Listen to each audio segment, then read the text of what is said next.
दोस्तों सोचिए आपके शहर में इलेक्शन हो रहा है। पोलिंग बूथ के सामने लंबी लंबी लाइनें लगी हुई हैं। लेकिन आप दूर खड़े होकर के केवल ये सोच रहे हैं कि काश हमारा वोट ना काटा गया होता, काश हम भी वोट डाल पाते। कुछ ऐसी ही स्थिति अभी बंगाल के लोगों के साथ बनी हुई है। कुल मिलाकर के जब से एसआईआर शुरू हुआ है, बंगाल के वोटर लिस्ट से लगभग लगभग 91 लाख नामों को हटा दिया गया है। अक्टूबर 2025 में जहाँ 7 करोड़ 66 लाख वोटर थे, वहीं अब विधानसभा चुनाव में घटकर के 6 करोड़ 75 लाख रह गए हैं।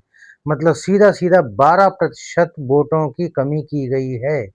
और इतना ही नहीं, लगभग लगभग 60 लाख लोगों के नाम सिर्फ इस वजह से हटा दिए गए हैं कि उन पर संदेह है, यानी कि उन्हें न्यायिक जांच में डाल दिया गया है।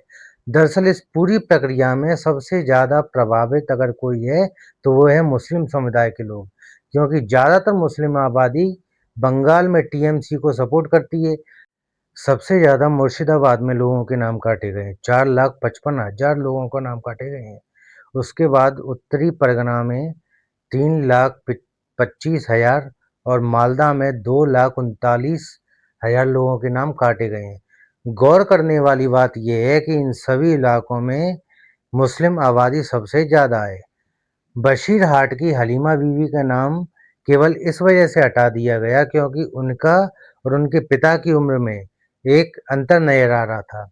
शबीना बीवी का नाम इसलिए काट दिया गया क्योंकि उनके 9 भाई बहन हैं। बताइए, ये बहाना है। वहीं बहुत से लोग हफीजुल गाजी की तरह हैं, जिनका नाम बिना कोई वजह के वोटर लिस्ट से उड़ा दिया गया है। इस एसआईआर में केवल गरीब मुसलमान ही नहीं बल्कि ऐसे लोगों को भी नहीं छोड़ा गया जो कि पूर्व में सरकार के किसी अहम पद पर रहे हैं।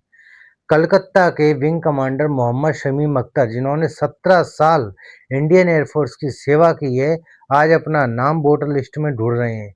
कारगिल की लड़ाई में दुश्मनों की गोलियों का सामना करने वाले मोहम्मद अली सरकारी नौकरी करने के बावजूद भी अपना नाम सरकारी वोटर लिस्ट में नहीं जुड़वा पाए।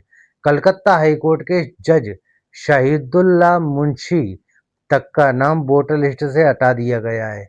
हालांकि न्यूज में आने के बाद इनके नाम को दोबारा जोड़ दिया गया था। और इतना ही नहीं, बंगाल की सरकार में टीएमसी से 2 बार की सांसद रही शशि पालकर जैसे नामों को न्यायिक जांच में डाल दिया गया है। मीर जाफर का तो नाम सुना ही होगा आपने। मीर जाफर के वंशज तक अपना नाम वोटर लिस्ट में खोए रहे हैं। 2021 में हुए विधानसभा चुनाव में बीजेपी और टीएमसी के बीच जीत का मार्जिन 65 लाख वोट के आसपास था। यहाँ तो 65 लाख से कहीं ज़्यादा वोटों को काट दिया गया है। और ऊपर से चुनाव के ठीक पहले 7 लाख नए वोटों को भी जोड़ दिया गया है। हालांकि ममता बनर्जी की सरकार ने इलेक्शन कमीशन और बीजेपी पर बहुत से गंभीर आरोप लगाए हैं। ये पहली बार नहीं है कि जब बीजेपी सरकार ने लोगों से उनका हक छीना हो। इससे पहले भी बहुत से राज्यों में इस प्रक्रिया को दोहराया गया है। बस यहाँ सिर्फ फर्क इतना है कि चुनाव से पहले लोगों को इस बात का पता चल गया है, वरना कई राज्यों में तो चुनाव होने के बाद में खुलासे किए गए हैं।